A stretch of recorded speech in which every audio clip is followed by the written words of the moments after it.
টানা বৃষ্টিপাত ও ভারতের উজানের পানির কারণে দেশের কয়েকটি জেলা ভয়াবহ বন্যার কবলে পড়েছে।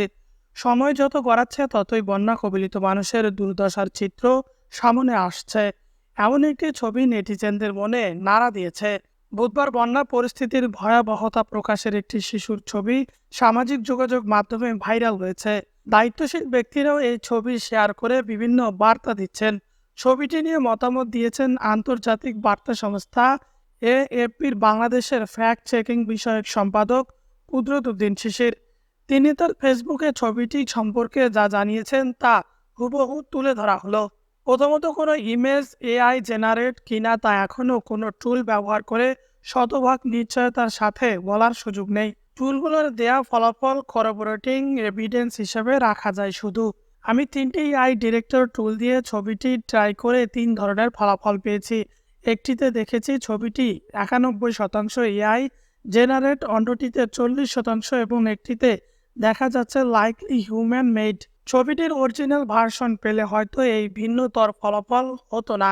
কোনো এআই জেনারেট ছবির অরিজিনাল ভার্সন ডিটেক্টর টুল চেক করলে মোটামুটি সব ক্ষেত্রেই কনক্লুসিভ ফলাফল পাওয়া যায়।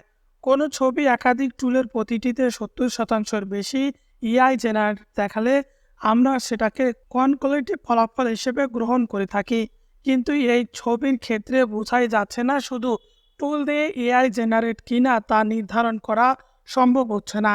এখন ভিন্ন কিছু অ্যাঙ্গেল থেকে এটি বিশ্লেষণ করা যেতে পারে। ছবিটি গতকাল থেকে অনলাইনে ছড়িয়েছে। নানানভাবে সার্চ করেও গতকালের আগে এবং সামাজিক মাধ্যমগুলোর বাইরে কোথাও এটি খুঁজে পাওয়া যায় না এবং দেখেই বোঝা যাচ্ছে এটি পেশাদার কোনো ফটোগ্রাফারের ক্যামেরার ছবি।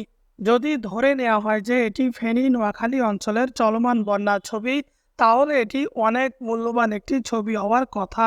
কোনো পেশাদার ফটোগ্রাফার এই ছবি তুললে অবশ্যই ঘটনার গুরুত্ব বিবেচনায় এটি তিনি যে প্রতিষ্ঠানের হয়ে কাজ করেছেন সেটিতে প্রকাশ করবেন।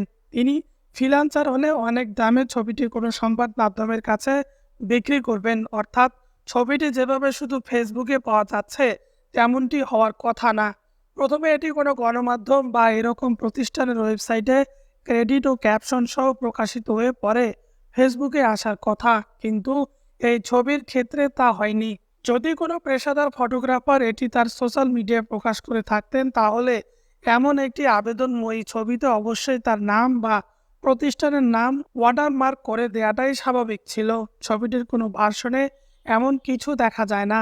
শুধু ক্যামেরার দিকে যেভাবে তাকাচ্ছে তাতে বোঝা যাচ্ছে ফটোগ্রাফার খুবই কাছে ছিলেন এবং তিনি এই অবস্থায় একাধিক ছবি ভিডিও তোলার সুযোগ পাওয়ার কথা।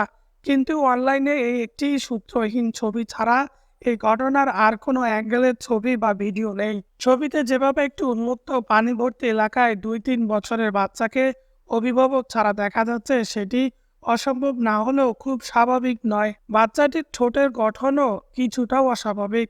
একই সাথে তার চেহারার আতঙ্কের কারণে চোখ ও কপালের একপাশে যে ভাঁজ, প্রকৃত ভাঁজ পড়বে কপালের ঠিক মাঝখানে বরাবর, সেটিও স্বাভাবিক এক্সপ্রেস মনে হচ্ছে না। সব মিলিয়ে যা বলা যায়, ছবিটি সত্য ঘটনা না হয়ে তৈরি করা হওয়ার সম্ভাবনাই বেশি। ডেস্ক রিপোর্ট, উত্তরের সময়।